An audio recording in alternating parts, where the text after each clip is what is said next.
All right, guys, welcome back. Today we're going to be doing the lower. We previously did the upper, and the patient had to wait some time to save resources to do the lower, and we're going to go ahead and do the lower. Patient's been anesthetized, and then at this point, what we're going to do is we're going to initiate our full thickness flap. We don't want to take it fully at this point. We just want to initiate it, get it started.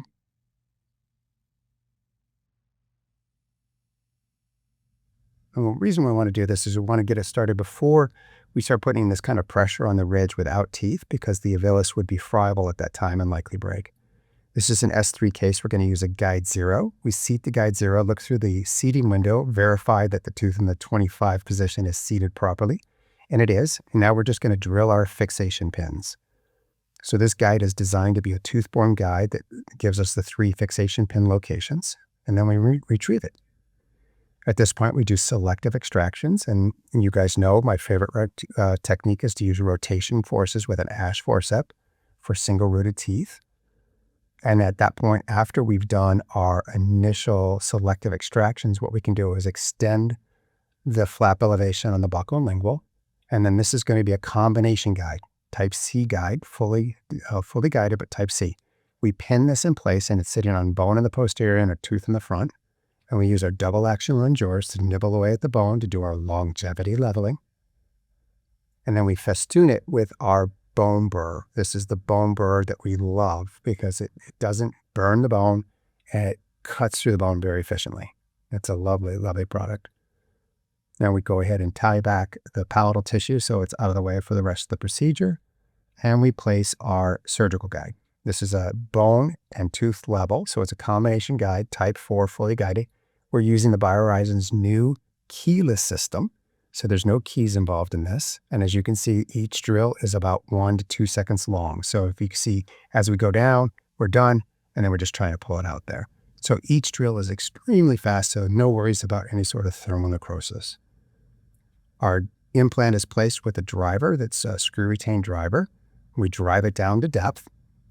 When the little flange touches the top of the master cylinder, we're done. That means we're at the right depth. We have multiple drivers because we want to be able to place these without having to retrieve the first or second or third implant. We want to leave those implants in to help strengthen the system. It keeps the guide in better relationship to the bone, which gives us a better outcome. Now, they've been placed. We can go ahead and loosen the gnarl part of the top, and it's tight. So we tap it with a 151 and the mallet and pops loose. Now remember, with guided surgery, when those drivers are tight, that's a good thing. What that's telling you is that it actually captured the error that would be there if you'd done it freehand. And so that's a really good thing. A little bit of gauze to help with the hemorrhaging so we can see clearly what we're working with. We want to make sure that all the implants look good at this point. And now we're going to place our simple seat abutments. And this is what the patented solution from S3 came up with. And these little white conical interfaces are going to allow us to attach this to our prefabricated provisional. Very efficient method. So a little dry run, we would place it and make sure that it's seating properly. Get the tissue out of the way. Pull the teeth into occlusion and make sure that this looks reasonable. And it does. And now, at this point, it's time to go ahead and place our blockout straws. So we place our red blockout straws that'll keep the luting agent from going into the access holes. And this is the beauty of guided surgery. When your implants are parallel like that, those little red straws drop right in with a path of insertion. And we use our luting agent to go ahead and lute through the prefabricated luting holes. We do our bulk break early before the luting agent becomes too brittle and too hard. And then we retrieve the blockout straws, unscrew the prostheses, and then clean it up on the back table. And this is where my assistant and I have a little race to see who is faster. She's going to clean it up on the back table, and I'm going to do the grafting, the PRF, and the suturing. And she always wins. So we do a simple interrupted suture in the midline first. That's my protocol to get started. We finish by placing the bone grafting and the PRF along both ridges, reapproximate the long-term provisional that has been cleaned up. And then we screw it into the easiest screw hole possible, which is typically in the front.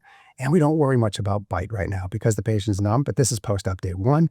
We do an equilibration the day they come back, this day. And then when we had the finals done, it looks like this. And this is zirconia over zirconia. The patient's extremely happy.